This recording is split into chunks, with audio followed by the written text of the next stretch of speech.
Can't tell me sing this song, doo-da, doo-da. Can't corruption all day long, oh, doo-da day. All right, so we are diving into some pretty murky legal waters today with this Karen Reed case. Yeah. This murder trial that's just got everyone in Massachusetts talking. And now there's this whole other wrench thrown in with this motion to recuse the judge, Beverly Cannon. So you sent over a whole bunch of stuff, court filings and legal precedents and even some media coverage. And basically you want to know, what's the big deal with this recusal motion? Well, I think what's really fascinating about this is that the defense isn't just saying that they disagree with the judge's rulings. Right. They're saying she shouldn't even be allowed to be on the case. Right. They're saying she's biased. Yeah, and that's a serious accusation. Yeah. So for those who might not be like totally up on this whole case, Karen Reed is accused of killing her boyfriend, John O'Keefe. He was found dead outside of a house in Canton back in 2022. Right. And the whole thing is so weird. There's like talk about a dog bite and like no one can agree on what happened that night. And now the defense is building this whole case around the idea that other people were involved. Exactly. And that's where this recusal motion comes in. The defense is saying that Jennifer McCabe and Brian Albert, the guy who owns the home where O'Keefe was found, they're saying that Justice Cannone has connections to these people. And that these ties, whether they're real or just perceived, are keeping her from being impartial, which is the whole point, right? They're saying that justice isn't just about what actually happens in the courtroom. It's about how it looks to everyone who's watching. So it's like, even if she thinks she's being totally unbiased, the defense is saying just the fact that it looks shady is enough to like totally mess up the whole trial.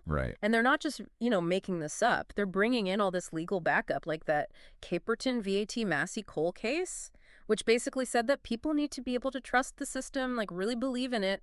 And that means judges can't just be fair. They've got to be seen as fair. Exactly. And they're saying the same thing about Article 29 of the Massachusetts Declaration of Rights. Every citizen, they say, has the right to be tried by judges who are as free, impartial, and independent as the lot of humanity will admit. Okay, so big words. Yeah, they're setting the bar pretty high with this one. Yeah, they're really building this case. And to back it up, they have 4 main points, right? And the first one that really stood out to me was about this guy, Sean McCabe, who is actually Jennifer McCabe's brother-in-law. And he's all over social media, like making all these creepy comments and threats against this blogger who's been following the case. I read that. That was unnerving. Yeah, and he even hints that he's got dirt on Justice Cannone. Yeah. It's a lot. It is. Like, some of the things he said are really disturbing. Yeah, like what did he say? Well, he calls Justice Cannone anti-Bev online. Oh, God. And he seems to know, like, personal details about her vacation home. And then there are those threats against the blogger Aidan Kearney. He uses the pen name Clarence Woods Emerson. And McCabe talks about burying his body. Like, it's really disturbing stuff. Yeah. Not a good look. It makes you wonder, like, what is going on? What's the connection there? Right. What does it say about Justice Cannone's judgment? Exactly. If she's connected to someone who would say these things. And if he's so casual about making threats like that and bragging about his influence, what's happening behind the scenes. It really makes you think. It definitely raises questions about undue influence, which is a big no-no in the legal world. For sure. And it gets even more complicated when you look at the defense's second point. Which is all about how Justice Cannone has been handling their requests compared to the prosecution's. So they're basically saying that there's this pattern of delays and roadblocks when it comes to their motions and requests for evidence. And at the same time, the prosecution seems to be getting everything they ask for right away. Right. Like different playing fields almost. Yeah. And they gave some specific examples. Like, it took 16 days to get a ruling on releasing animal control records. Almost a month for a decision on accessing cell phone data. Wow. And a ridiculous 72 days. And counting for an answer on the renewed motion to compel. They're saying that this isn't just a legal disagreement here. It's about how the way she's acting, or rather not acting, makes it seem like the scales of justice are tipped. It's like she's dragging her feet on purpose when it's something they need. But if the prosecution so much as snaps their fingers, she jumps to make it happen. Exactly. And then there was that whole May 24th hearing, which the defense is saying was basically a free-for-all. Oh, yeah, that. Total chaos. Like she was making up the rules as she went along and not in their favor. Yeah, this hearing is a perfect example of what the defense is calling procedural irregularities. Okay. Which is just a fancy way of saying she wasn't following the rules. Right. So get this.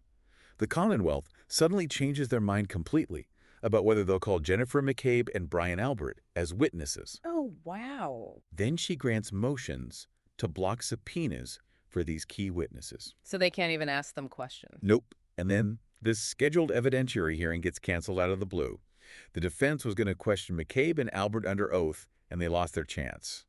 And then, to top it all off, she decides to hear arguments on a totally different motion that wasn't even on the schedule. Wait, so it's like someone hit the reset button and the defense is left scrambling. Right. It's like someone flipped the script and the defense is saying it all seems like it was planned to keep McCabe and Albert from being scrutinized too closely. No, that's shady. Yeah, it's a mess. It sounds like a bad TV show. And this leads us to the final point from the defense. Okay. They're saying that Justice Cannone decided to hear the prosecution's request to completely silence Mrs. Reed's attorneys while she was still thinking about their request for that cell phone data, which could be really important to their case. See, that's a big deal in terms of impartiality. On the one hand, she's considering a request that could clear Mrs. Reed's name. Right. But then on the other, she's totally willing to silence the defense team, who are the ones who can actually get information out to the public. So she's trying to control what people know. Right. While also potentially holding on to evidence that could help their case. That's exactly. Wow. If I were Karen Reed, I would be freaking out. But it's not enough to just feel like the judge is biased. Right. There have to be actual legal reasons to remove a judge. So what does the defense have to prove to actually get her off this case? That's a great question, and that's exactly what we'll get into in the next part of our deep dive. We'll unpack all the legal stuff and what it all means for Karen Reed and this already crazy case. Okay, so we've gone over like all the arguments from the defense about why they want this judge recused, and it does seem like they're making a pretty good case that Justice Cannone might be biased and that Karen Reed might not get a fair shake in this trial, but it's not enough to just point the finger and say, hey, something's fishy here. There has to be a real legal reason to remove a judge from a case. So what's the actual process for that? What are the rules and guidelines that come into play? Well, the defense is really leaning on the Massachusetts Code of Judicial Conduct. It's basically the rule book for judges in the state. And it lays out all the situations where a judge should step away from a case even if it just looks like something's wrong. So even if Justice Cannone thinks she can be like totally objective and fair, right? If a normal person looking at this whole thing would have doubts about her impartiality, that could be grounds for recusal. You got it. It's about perception. And the defense is pointing to several specific parts of that code that they think apply directly to this case. Yeah. One of the biggest ones is all about Rule 17, which deals with the defense's right to access evidence that they need to build their case. Right. We talked about that a little bit before, about those delays and the rulings on the Rule 17 motions. Exactly. Where it took weeks to get a decision on whether the defense could even get their hands on things like cell phone data. Right. And they're saying those delays really hurt their ability to prepare. But how does that tie back to this Code of Judicial Conduct? Well, the code is super clear that judges can't do anything that could be seen as favoring one side over the other. Okay, so it's like a level playing field thing. Exactly. And they're arguing that by taking so long to rule on these really important requests for evidence that could clear their client's name, by the way it created this appearance that she was trying to block them from building a strong defense. So it's not just about the actual delay itself. Right. It's about what that delay might mean or how people might interpret it. Exactly. And to really drive that point home, they're bringing up some past cases like Offutt v. United States. Okay. Which basically said that justice isn't enough. It has to be done in a way that everyone can see is fair. Right, like that old saying, justice must not only be done, it must be seen to be done. Exactly. And they're saying that what Justice Cannone is doing is making it look like justice isn't being done fairly. And then there's that whole Toomey v. Ohio case, which was all about making sure judges are actually impartial. And that case found that even the possibility of bias, like if a judge has a personal stake in the outcome, right, is enough to say they shouldn't be in the case. That's right. They're building this narrative where all of Justice Cannone's actions and her possible connections to people involved in the case raise huge red flags about whether she can be neutral. So they're pulling from the letter of the law, but also this idea of fairness and impartiality, like the spirit of the law. Right. It has to be both. To argue for her recusal. Yeah. And don't forget about those crazy comments from Sean McCabe, Jennifer McCabe's brother-in-law. He's out there bragging about having dirt on Justice Cannone, calling her Auntie Bev, and even threatening that blogger who is covering the case. Right, like what is with that guy? It's really disturbing. But it actually helps the defense's argument because it shows just how concerned they are about the judge's impartiality. Yeah, it's like this guy is waving a giant red flag and saying, hey, look over here, something's not right. And this ties into that third degree of relationship rule in the code. Oh, right. That's a big one. Yeah. Basically, it says if you're a judge and you have a close personal relationship with anyone involved in a case. Like family member. Yeah. Up to third cousins or something like that. Wow, okay. Then you have to recuse yourself. You can't be involved. Which makes sense. It's hard to be impartial when it's your cousin on trial. Exactly. And remember, Sean McCabe is related to Jennifer McCabe, one of the key witnesses the defense wants to bring in to try to show that she was involved in O'Keefe's death. Right. So even if Justice Cannone doesn't know Jennifer McCabe directly, the fact that there's even a question about her being impartial because of this guy who's related to a key witness and who also claims to have dirt on her, that's not a good look. Not at all. It creates this cloud of suspicion over everything. Right. It's like a domino effect. And speaking of things that don't look good, there's that May 24th hearing, which the defense is basically describing as a total train wreck. Oh, yeah, they did not hold back. And they're saying that Justice Cannone was all over the place, allowing last-minute changes, canceling the part where they were going to question McCabe and Albert under oath, and then just randomly deciding to hear arguments on a motion that wasn't even on the schedule. Yeah, sounds like it was a mess. It does, and the defense is arguing that this shows a pattern of behavior where she's biased against them. Right. They're painting this picture of her as a judge who's more concerned with protecting certain people and controlling the story than making sure everyone gets a fair trial. Which is the opposite of what a judge is supposed to do. Exactly. And it goes back to that idea we talked about before from Taylor v. Hayes. Okay. Judges have to be seen as impartial.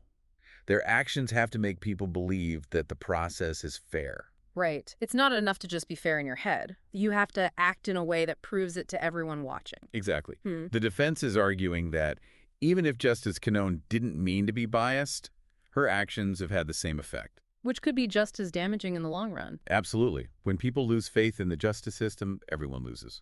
So they've made a pretty strong case so far. They have. They're pointing to the law, to ethics guidelines, to these specific examples from the case to argue that Justice Cannone should be recused. But what's next? What happens if she says no? And what does all of this mean for Karen Reed and how this case plays out? Those are the million-dollar questions. Yeah. And that's where we'll pick up in the final part of our deep dive. So we really dug into the defense's reasons for wanting this recusal. They're saying Justice Cannone's actions and her potential connections and even the time it takes her to make decisions all point to a biased judge. But realistically, how likely is it that she'll actually step down? Well, you have to remember that recusal is a really big deal. Okay. It's not just about one judge saying, okay, I'm out. It's about protecting the whole system, making sure people still believe in it. And a lot of times, judges really don't want to recuse themselves. Right, even when it seems like everyone's saying that should. Exactly. Yeah. It's not like the defense can just make a good argument and the judge will automatically say, oh, yeah, you're right. I'm out of here. Right. So it's not that cut and dry. Not at all. So let's say Justice Cannone hears all of this and decides, you know what, I'm staying on this case. What happens then? What can Karen Reed do? Well, the case would keep going with her still as the judge. But even if this motion doesn't work, it still has an impact. What do you mean? Well, the fact that it was filed, that these concerns about bias are now public, that changes things. So even if she doesn't step down, it's not like everyone just forgets about it. Right. It's always there in the background. Jurors will know about it, the media will be all over it, and every single decision she makes will be looked at through the lens of this recusal motion. So even if she's being totally fair from here on out, it might not matter. People might always question it. Exactly. That's tough. So if that's how it plays out, what can the defense even do at that point? Well, if Karen Reed is found guilty, this recusal motion becomes a really important part of any appeal.